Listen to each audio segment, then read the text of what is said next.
Welcome back to the channel. I just finished watching episode 1, episode 2 of the Ahsoka series. Oh my goodness, the show is incredible. There's so much to go through, but we're not going to go through all of it. We're just going to kind of just skim over episode 1 and episode 2. The show and the writing is just so well done. Dave Filoni wrote and directed this episode. This is a perfect continuation of Rebels season 4. This is like basically Rebels season 5. First and foremost, it was so awesome to see Lothal, just like you see on Rebels. I didn't expect to see Ryder on here. That was pretty cool. It was a funny moment when he was trying to look for Sabine Wren and she wasn't even on stage. Oh my goodness, the scene where she's on the speeder bike. That was an amazing scene right there. They were trying to get her to slow down. And it was awesome to see when she dropped the speeder bike down, went underneath the ship. That was pretty awesome. I enjoyed the rock music that they picked for Sabine Wren on that chase scene. I'm not sure how you guys felt about it, but I really enjoyed it. It was so well done. Also, the action scenes on here was just superb. Excellent saber battles on this episode. I truly enjoyed it. Let's get back towards the beginning of the episode with the explosions of the 3 or 4 droids. That explosion was so intense. I didn't expect that. It was pretty cool, and that's the kind of way you build up the intensity in that scene right there. We had Ahsoka finding the ancient Dathomirian site, and she was able to grab the sphere and bring it back. Sabine stole it. It was pretty funny. She needed time so she can be able to break the code and get into the sphere, which was pretty cool. Professor Huyang, which was pretty cool. I love to see that character. We saw him on Rebels, and it was cool to see him in live action. We had so many Easter eggs on this show too. We had Ezra's helmet, Ezra's lightsaber. We had the hologram of Ezra, was pretty cool. Left a message to Sabine Wren. Also, there was some funny moments on there when, especially when you had Hera. Syndulla was like, she wasn't worried about the blast off and destroying the place because she was a hologram. Pretty hilarious moment on the show. Had some intense moments when the droids came in and stole the sphere from Sabine Wren, which was an intense moment. Lightsaber fight was pretty cool between Sabine and, forgot the apprentice name, but yeah, Sabine and the apprentice. It was a pretty cool fight. You can see that she had so much training with Ezra, Kanan, and then now with Ahsoka. Pretty awesome. She was able to hold her own against that former Jedi apprentice turned Sith.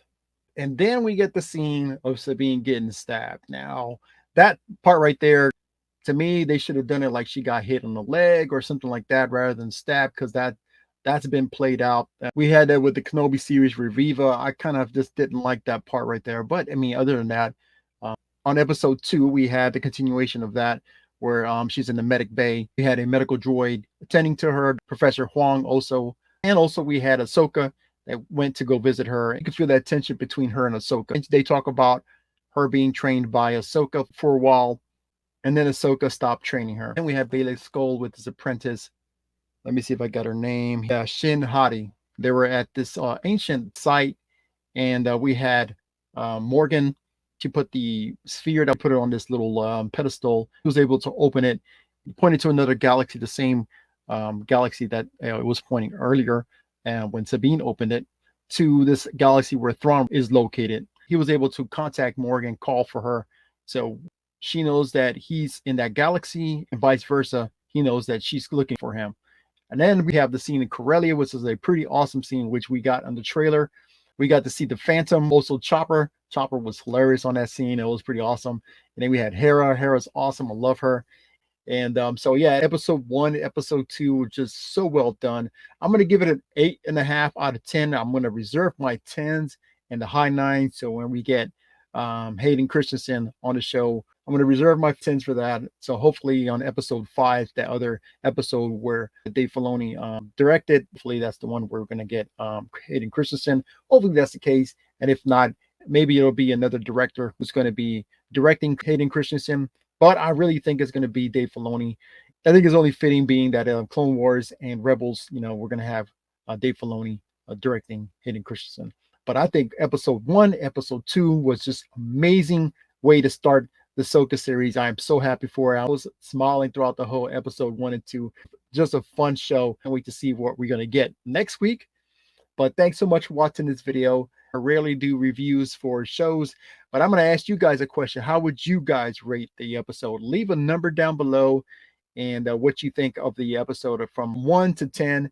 1 being terrible, 10 being awesome. How would you guys rate this? I'm going to rate episode 1 and episode 2 an 8.5. Like I said, I'm going to reserve my 10s. But thanks so much for watching this video. Leave a number down below. Leave a comment how you like the new Ahsoka series. Consider subscribing to the channel if you're new to this channel. Thanks so much for watching this video. I'll see you next week on next week's recap of the show. Peace.